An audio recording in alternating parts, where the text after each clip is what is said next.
आप देख रहे हैं जय भारत टीवी।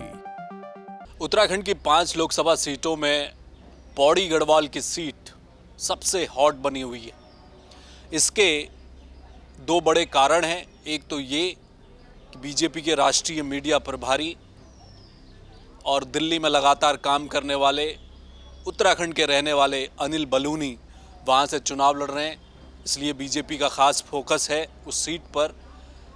दूसरा, गणेश गोदियाल ने जिस तरह से इस सीट पर लड़ाई शुरू की थी और जिस जगह पर अब ये लड़ाई जाकर पहुंची है, उससे जो लड़ाई है दोनों के बीच वो टक्कर की नज़र आ रही है। इसलिए भी सबसे ज़्यादा चर्चा पौड़ी गढ़वाल सीट की हो रही है।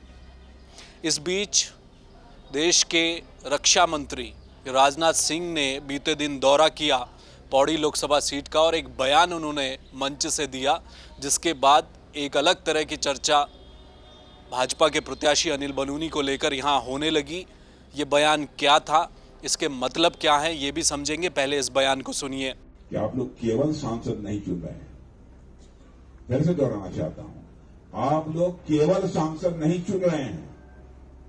हमारे उत्तराखंड अकेले मंदी सारा काफी, आप सभी बलून जी से अच्छी तरह परिचित हैं। राजनाथ सिंह ने ये कहा कि समझदार को इशारा काफ़ी। तो इस बयान को अगर हम पूरा करें तो उसके एक जो पहला मतलब सीधा सा निकलता है वो ये कि अगर अनिल बलूनी चुनाव जीतते हैं तो वो केंद्र में मंत्री बनेंगे। शायद इसी ओर राजनाथ सिंह का इशारा था कि आप एक मंत्री को चुन रहे हैं। अब दिलचस्प बात ये है कि पौड़ी गढ़वाल की सीट में बीजेपी का चुनाव फंसा हुआ माना जा रहा है। गणेश गोदियाल अपनी पूरी ताकत से लड़ रहे हैं। अग्निवीर का मुद्दा हो, अंकिता भंडारी हत्याकांड हो, बेरोजगारी हो, तमाम मुद्दों को लेकर सड़कों पर घूमते दिखाई दे रहे हैं अनिल बलूनी के खिलाफ गणेश गोदियाल। तो ये माना जा रहा है कि क्या इस बार टक्कर बिल्कुल कांटे की है, तराजू का पलड़ा किसी की भी ओर झुक सकता है, ये कहा जा रहा है।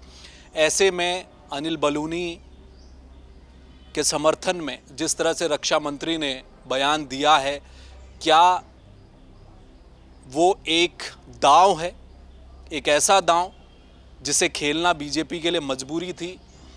वहाँ की जनता को ये बताना कि अगर बलूनी को आप वोट दे रहे हैं तो आप एक बड़ा काम करने जा रहे हैं। आप केवल एक सांसद को नहीं जिता रहे, आप एक केंद्रीय मंत्री को जिताकर दिल्ली भेज रहे हैं। क्या ये इशारा था?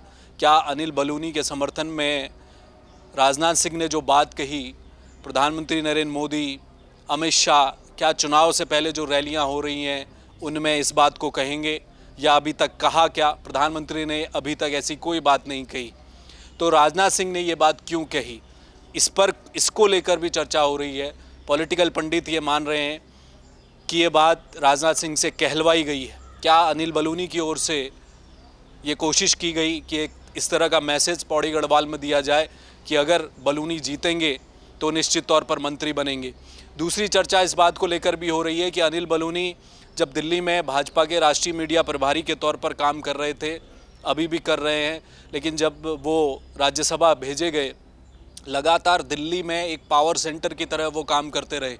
त्रिवेंद्र सिंह रावत देहरादून में बैठकर मुख्यमंत्री की कुर्सी संभाल रहे थे, लेकिन अक्सर इस बात को लेकर चर्चा होती थी, सोशल मीडिया पर लोगों में आम चर्चा होती थी कि क्या बलूनी मुख्यमंत्री बनने वाले हैं। जब कभी भी बीजेपी के भीतर मुख्यमंत्री को हटाने की बात आई तो अनिल बलूनी का नाम सबसे ऊपर रहता था। भले ही वो मुख्यमंत्री नहीं बन पाए, लेकिन हर बार जब कभी भी बीजेपी में मुख्यमंत्री बदलने की बात हुई तो अनिल बलूनी का नाम सबसे ऊपर रहा है। तो इस बात को लेकर भी चर्चा हो रही है कि क्या एक नया पावर सेंटर उत्तराखंड की राजनीति में उभरने जा रहा है।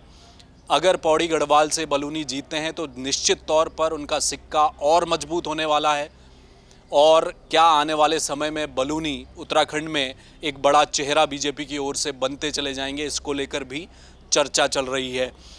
बहरहाल, राजनाथ सिंह के इस बयान के बाद पौड़ी की जनता के सामने बोले गए इन शब्दों के लोगों ने क्या मायने निकाले हैं और लोग इसे किस तरह लेते हैं?